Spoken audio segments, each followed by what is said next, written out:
Disney Plus is one of the best apps that you can download for your TV. Well, in today's tech video, I'm going to show you 3 different ways of how you can install Disney Plus on your Philips Smart TV.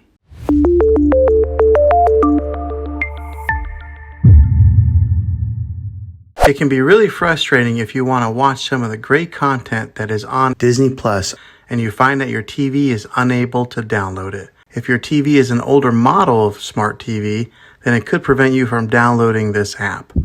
So the way that I'm going to show you how to install Disney Plus will be able to work on any model of TV on any year of TV. You just have to have an HDMI port on your TV to plug into. I recommend getting a Roku stick or an Amazon Fire Stick. Both of these media streaming players have the capability of download Disney Plus. You would then use a Roku or Fire Stick as your main streaming player, which bypasses the operating system on your TV. If you want to spend a little more and get a more robust device that gives you a few more options, then take a look at the Apple TV 4K. All these devices plug into the HDMI port on your TV, no matter how old it is, no matter what model it is. I've had great luck with all these streaming players, and I'll put links in the description down below of where you can get one of them. Well, hopefully this video was helpful for you. If it was, go ahead and click a thumbs up on it. Go ahead and subscribe to my channel. I make tech videos all the time, and I would love to have you back in the next one. Take care.